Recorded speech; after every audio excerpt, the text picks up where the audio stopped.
Hey everyone, and welcome. Today, we are decoding the most fundamental instruction manual for every single living thing on this planet, nucleic acids. These are the molecules that tell a tree how to grow, a bird how to fly, and, well, you how to be you. So let's dive right in. All right, so here's our game plan. We'll kick things off by introducing the two main players in this story, DNA and RNA.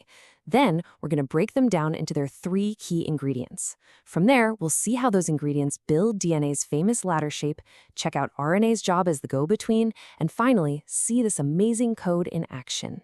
So let's start with the biggest question of all. Have you ever wondered how a single tiny cell knows how to become, a person? Or how we pass on traits from one generation to the next? The answer to all of that is tucked away inside two absolutely remarkable molecules. And yep, you guessed it, those two molecules are the nucleic acids, DNA and RNA. Here's a great way to think about them. DNA is like the master blueprint, the original architectural plans, locked away in a safe. And RNA, that's the on-site contractor, carrying a working copy of the plans to actually build and run the whole operation.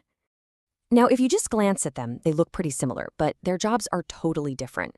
DNA, that's deoxyribonucleic acid, is built for long-term storage. It's the permanent record.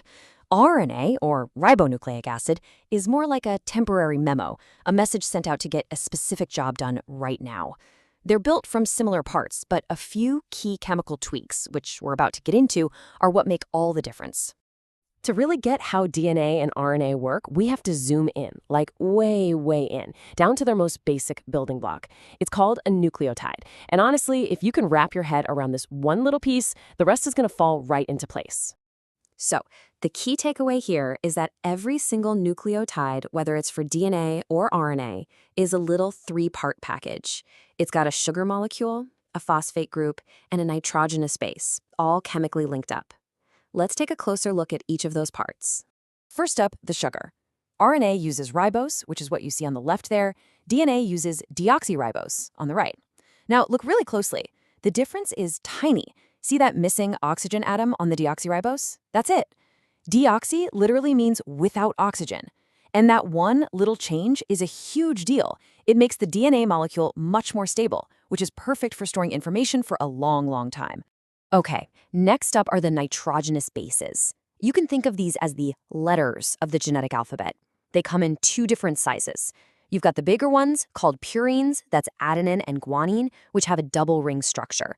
And then you have the smaller ones, the pyrimidines, cytosine, thymine, and uracil, which have just a single ring. And this shows you exactly how those three pieces snap together. The phosphate latches onto the sugar, and the sugar grabs onto a base. And boom, you've just built one complete nucleotide. It's exactly like a single specialized Lego brick, all ready to be connected to other bricks. So we have our building blocks. The big question now is, how do they all get put together to form that incredible, iconic shape of DNA? Well, that was the massive puzzle that was famously cracked by two scientists named James Watson and Francis Crick. And here it is, the double helix. It's one of the most famous shapes in all of science, right? It's basically just a twisted ladder. When Watson and Crick proposed this structure back in 1953, it was a total game changer. It perfectly explained how DNA could hold so much information and copy itself. That discovery won them the Nobel Prize and pretty much changed biology forever. So let's break this amazing architecture down. The long sides of the ladder are a backbone made of alternating sugars and phosphates. The rungs of the ladder are those nitrogenous bases, and they all point inward to meet in the middle. Now, here's a crucial detail. The two strands run in opposite directions, kind of like a two-lane road. Scientists call this anti-parallel. And these two strands are held together by hydrogen bonds, which are just strong enough to hold the structure together, but weak enough to be unzipped easily when it's time to make a copy. It's a pretty brilliant design. Now, how the rungs pair up isn't random at all. In fact, there's a very strict rule. Adenine, or A, will only ever pair with thymine, or T, and they form two hydrogen bonds. Meanwhile, guanine, or G, will only ever pair with cytosine, C, and they form a slightly stronger link with three hydrogen bonds. This rule is everything. It's the secret to how DNA can be copied perfectly every single time. And before Watson and Crick even built their famous model, a biochemist named Chargaff had found a massive clue.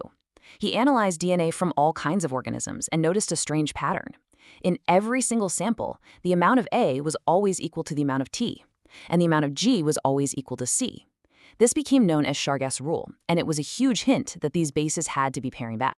Okay, so let's put that rule into practice. Imagine a DNA sample has 30% adenine. Can you figure out the percentage of cytosine?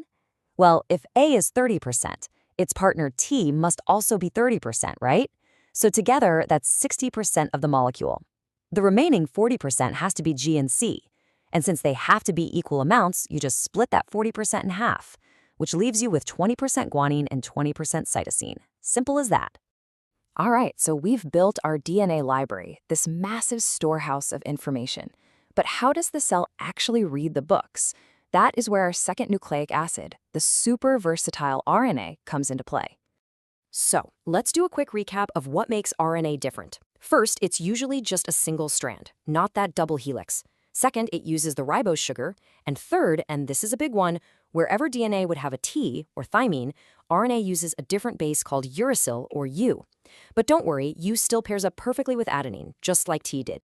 This flow of information has a pretty fancy name, the central dogma of biology. But the idea is simple. First, the permanent code in the DNA is transcribed into a temporary, disposable RNA message. Then, that RNA message goes to the cell's protein factory, the ribosome, where its instructions are translated to build a functional protein. And it's not just one type of RNA doing all this. It's more like a team of specialists. You've got messenger RNA, or mRNA, which is the actual copy of the gene's instructions. You've got transfer RNA, or tRNA, which is like a delivery truck bringing the right amino acid building blocks to the factory. And then you have ribosomal RNA, or rRNA, which is a structural part of the ribosome factory itself. Okay, so let's zoom back out one last time. We've seen the tiny pieces and the giant structures. But why does any of this really matter? What do these molecules actually do for us? Well, their most famous job, of course, is storing our genetic code and directing how proteins get made. But their job description is way bigger than that. A special nucleotide called ATP is basically the universal battery pack for the cell, powering almost everything. Other nucleotides act as tiny signal messengers, and some even help the cell's enzymes do their jobs. They are truly the multi-tools of the cellular world. And that kind of leaves us with one final mind-bending thought. The entire breathtaking variety of life on this planet, from a bacterium to a blue whale, is all written using a simple 4-letter alphabet.